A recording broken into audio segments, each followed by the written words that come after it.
नमस्कार दोस्तों, स्वागत है आपका हमारे YouTube चैनल पर। आज के इस वीडियो में हम बात करेंगे राजस्थान पुलिस कांस्टेबल महिला एवं बाल अपराध पार्ट 3 की। इससे पहले भी हम 2 भाग पढ़ चुके हैं, तो अगर आपने वो वीडियो नहीं देखा है तो आपको लिंक डिस्क्रिप्शन में मिल जाएगा या फिर आप चैनल पर जाके उन वीडियोज़ को देख सकते हैं। चलिए शुरू करते हैं। इस वाले पार्ट में हम बात करेंगे महिला विधि की, और बाल विधि हम पढ़ चुके हैं। महिला विधि में तकरीबन ये 8-10 विधि हैं जिनको याद करना है। देखिए, पढ़ने के लिए बहुत कुछ है, लेकिन हम सोच रहे हैं कि आपको वो पढ़ाया जाए जो आप याद कर पाएँ और समझ पाएँ। आपको ज़्यादा दिमाग खर्च ना करना पड़े और आसानी से चीज़ें याद हो जाएं। नहीं तो पढ़ने के लिए तो इतनी सारी धाराएं हैं कि पढ़ते पढ़ते पागल हो जाएंगे, लेकिन धाराएं सारी याद नहीं कर पाएंगे। तो चलिए चीज़ों को समझने की कोशिश करते हैं, और जो पढ़ सकते हैं, जो याद कर सकते हैं एग्ज़ाम के पॉइंट ऑफ व्यू से, क्योंकि किसी को नहीं पता एग्ज़ाम में कैसे क्वेश्चन आएंगे। ये फर्स्ट टाइम है जब राजस्थान पुलिस के अंदर ये वाला पार्ट जोड़ा गया है। ठीक है। महिला विधि में कुछ इस प्रकार से इम्पोर्टेंट हैं। घरेलू हिंसा अधिनियम 2005 में बनाया गया, यौन उत्पीड़न अधिनियम 2013, गर्भ चिकित्सक समापन अधिनियम 1971, जन्म से पूर्व लिंग परीक्षण अधिनियम 1994, अनैतिक व्यापार अधिनियम 1956, दहेज निषेध अधिनियम 1961, हिंदू विवाह विधि अधिनियम 1955, महिला शिष्ट प्रतिरूपण अधिनियम 1986 और महिला संबंधित IPC की धाराएं। ये सब हम इसमें पढ़ने वाले हैं। ठीक है, चलिए शुरू करते हैं। तो पहला है हमारा घरेलू हिंसा के विरुद्ध महिलाओं का संरक्षण। देखिए, जब भी बात घरेलू हिंसा से होगी तो आपका यही पॉइंट इम्पोर्टेंट रहेगा कि जब भी घरेलू हिंसा, मारपीट, खर्चा नहीं देना, मानसिक रूप से प्रताड़ित करना, ये सब चीज़ें घरेलू हिंसा के अंदर आती हैं। ये अधिनियम 26 अक्टूबर 2006 से लागू हुआ है, याद रखेंगे। इसमें 5 अध्याय और 37 धाराएँ हैं। इसके अलावा ये पॉइंट्स ऐड कर दिए हैं, लेकिन मुझे नहीं लगता कि आपको इन्हें पढ़ना चाहिए, तो हम आगे बढ़ते हैं। कार्यस्थल पर महिलाओं से यौन उत्पीड़न के विरुद्ध अधिनियम 2013। देखिए, बहुत ज़्यादा इम्पोर्टेंट है, क्योंकि आप आए दिन देखते हैं कि कार्यस्थल पर महिलाओं का यौन उत्पीड़न किया जाता है, और ये अक्सर होता रहता है। कभी कभी सामने आ जाता है, अक्सर सामने नहीं आता है, छिपी रह जाती है चीज़ें। इस अधिनियम को अनुच्छेद 14 से उल्लेखित समानता के अधिकार तथा अनुच्छेद 21 में उल्लेखित मर्यादित जीवन जीने के अधिकार की अवधारणा के सार्थक करने के लिए लाया गया। यह अधिनियम 9 दिसंबर 2013 से लागू किया गया। इस अधिनियम के तहत किसी महिला से उत्पीड़न या लैंगिक उत्पीड़न किया गया हो जिससे शारीरिक, मानसिक, आर्थिक, मौखिक उत्पीड़न नहीं किया जा सकता। कार्यस्थल का अर्थ ये माना जाएगा कि वहाँ पर कम से कम 10 लोग काम करने चाहिए, यानी कि अगर वहाँ पे 10 लोग काम करते हैं तो वो कार्यस्थल है। वहाँ पे उत्पीड़न होता है तो वो इसके तहत आएगा। किसके तहत? 2013। कब लागू किया गया? 9 दिसंबर 2013 से। दहेज निषेध अधिनियम 1961। ठीक है, ये अधिनियम 1 जुलाई 1961 को पारित हुआ। दहेज प्रत्यक्ष या अप्रत्यक्ष रूप से दी गई कोई भी संपत्ति या मूल्यवान वस्तु या देने की सहमति विवाह के एक पक्ष द्वारा विवाह के दूसरे पक्ष को। लेकिन ध्यान रहे, जो लड़के को सामान दिया जाता है, ऐसा सामान जिसे लड़का और लड़की दोनों इस्तेमाल करेंगे, वो दहेज के रूप में नहीं आता है। जैसे मान लीजिए कि लड़की के पिता ने गाड़ी दे दी, तो वो दहेज के रूप में नहीं है। अगर लड़की गाड़ी चला सकती है तो, या लड़की के लिए भी वो है, यानी कि दो ऐसी कोई वस्तु देना जो दोनों इस्तेमाल कर सकते हैं, दहेज के रूप में नहीं कहलाएगी। विवाह के किसी पक्ष को अभिभावकों द्वारा, विवाह के किसी एक पक्ष द्वारा, व्यक्ति के द्वारा किसी अन्य व्यक्ति को दिया गया हो, शादी की व्यक्ति उससे पहले या शादी के बाद दिया गया हो। मुसलमानों में दी जाने वाली मेहर राशि को दहेज में शामिल नहीं किया गया है। अगर व्यक्ति पर शरीयत का कानून, यानी जो मुस्लिम पर्सनल लॉ है, लागू होता है तो ही मेहर की राशि दहेज में नहीं मानी जाएगी। ठीक है, लड़की को जो जेवर दिए जाते हैं वो स्त्री धन कहलाते हैं, वो दहेज के अंदर नहीं आते हैं। ये इंपॉर्टेंट है, ये ध्यान रखिएगा।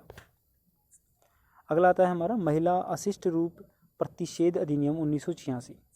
इस अधिनियम के अंतर्गत कोई भी व्यक्ति किसी महिला का ऐसा चित्रण नहीं करेगा जिसमें उसकी लज्जा भंग होती है अथवा गरिमा कम होती है। इसके द्वारा विज्ञापन, प्रकाशन, लेखन, चित्रों, आंकड़ों या अन्य किसी तरीकों से महिलाओं के अश्लील प्रतिनिधित्व पर रोक लगाई जाएगी। महिलाओं के अशिष्ट चित्रण से तात्पर्य है कि महिला का ऐसा चित्रण जिसमें उसकी लज्जा भंग होती है। वही सब बातें हैं कि महिला को लगे कि उसका मानसिक सम्मान आड़े आ गया है, या फिर महिला को ऐसा लगता है कि नहीं, ऐसा नहीं होना चाहिए था और मेरे खिलाफ जो भी किया गया है ये गलत है, नैतिकता के पूर्ण नहीं है, तो वो महिला अशिष्ट रूप प्रतिषेध अधिनियम 1986 के अंतर्गत आता है। नेक्स्ट है हमारा अनैतिक व्यापार रोकथाम अधिनियम आप समझ गए होंगे कि क्या कहना चाहते हैं।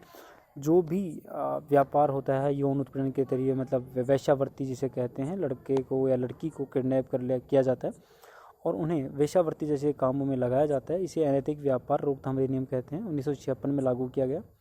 इस अधिनियम के अनुसार 18 वर्ष से कम का को किसी भी बालकों के व्यवसाय यौन उत्पीड़न अर्थात वेश्यावृत्ति को रोकने तथा नाबालिगों को सुरक्षा प्रदान करने के लिए लाया गया था। ये अधिनियम भारत में देह व्यापार बढ़ जाने के कारण इस अधिनियम में संशोधन करके 1986 में नए प्रावधान जोड़े गए थे।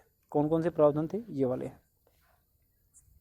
अगर कोई व्यक्ति किसी बच्चे नाबालिग द्वारा की गई वेश्यावृत्ति की कमाई पर जीवन यापन करता है तो ऐसे व्यक्ति को कम से कम 7 साल और अधिकतम 10 साल की सजा का प्रावधान है। यदि कोई महिला वेश्यावृत्ति करते हुए पकड़ी जाए तो 7 साल की सजा का प्रावधान है। अगर कोई आदमी स्त्री वेश्यावृत्ति के पैसों से अपना जीवन यापन करते हैं तो अधिकतम 2 साल की सजा का प्रावधान है।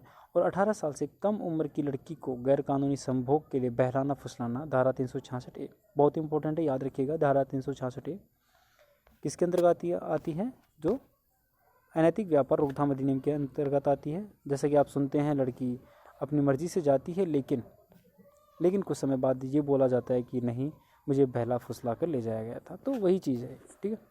तो ध्यान रखिए, पढ़ाई पे ध्यान दीजिए और लड़कियों के चक्करों में मत आइए, क्योंकि पता चला कि आपके भी धारा 366A लगा दी गई। हिंदू विवाह विधि अधिनियम 1955। हिंदू धर्म के अंतर्गत विवाह को 2 पवित्र आत्माओं का बंधन माना जाता है जिसमें सृष्टि के लिए तीसरे व्यक्ति की रचना हो। यह अधिनियम 1955 से लागू हुआ। इसमें निम्नलिखित प्रावधान है। विवाह के समय विवाहित जोड़े में से किसी का पत्नी या पति जीवित नहीं होना चाहिए, यानी कि अगर आपकी शादी हो रही है किसी और से तो आपकी दूसरी पत्नी या पति नहीं होना चाहिए। अगर ऐसा है तो आप पे केस किया जाएगा। विवाहित जोड़ा सपिंड नहीं हो, यानी कि गोत्र समान नहीं होना चाहिए। समझ गए होंगे आप। हिंदू धर्म में विवाह में तब तक अमान्य माना जाता है जब तक अग्नि के समक्ष 7 फेरे संपूर्ण न हों। हिंदू धर्म में विवाहित जोड़ा एक दूसरे की नातेदारी का नहीं होना चाहिए। हिंदू धर्म में विवाहित जोड़े में विवाह से पहले आयु 21 वर्ष तथा वधू की आयु 18 वर्ष होनी चाहिए।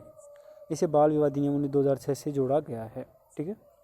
यह है हिंदू विवाह विधि अधिनियम 1955।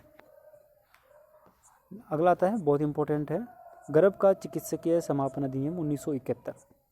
यह अधिनियम 1 अप्रैल 1972 को लागू हुआ। इस अधिनियम के तहत स्त्रियां अनचाहे गर्भ का गर्भपात करवा सकती हैं, लेकिन इसमें कुछ नियम और शर्तें लागू हैं।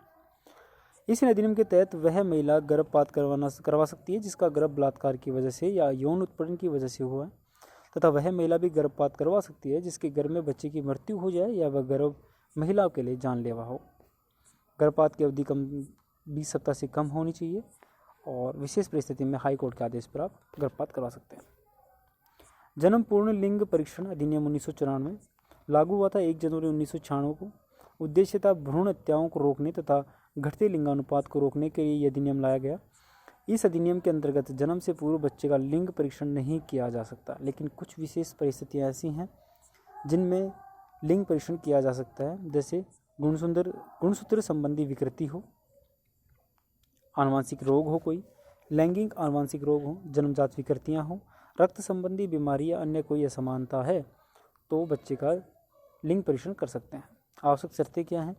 आवश्यक शर्तें हैं, गर्भवती महिला की आयु 35 वर्ष से ज़्यादा होनी चाहिए। यदि किसी महिला का 2 या 2 से अधिक बार स्वतः गर्भपात हो गया हो तो वो भी ये करवा सकती हैं। तो दोस्तों, ये यहीं ख़त्म होता है और हम उम्मीद करते हैं आपको चीज़ें समझ में आ गई होंगी। फिर भी हो सकता है कि थोड़ा वीडियो फास्ट था, तो आप एक बार फिर से वीडियो को देखिए। नहीं समझ में आए तो कमेंट बॉक्स कीजिए, हम देखते हैं कि कमेंट में कितने लोगों के कमेंट आते हैं। जिनको नहीं समझ में आया तो कोशिश करते हैं अगले वीडियो में इससे बेटर करने की। तब तक के लिए नेक्स्ट पार्ट में हम नई वीडियोज़ लेके आएंगे, कुछ क्वेश्चंस भी लेके आएंगे। तो सब्सक्राइब कर लीजिए हमारा यूट्यूब चैनल ताकि अगले वीडियोज़ में हम आपके साथ जुड़ सकें। Thanks and bye bye, take care.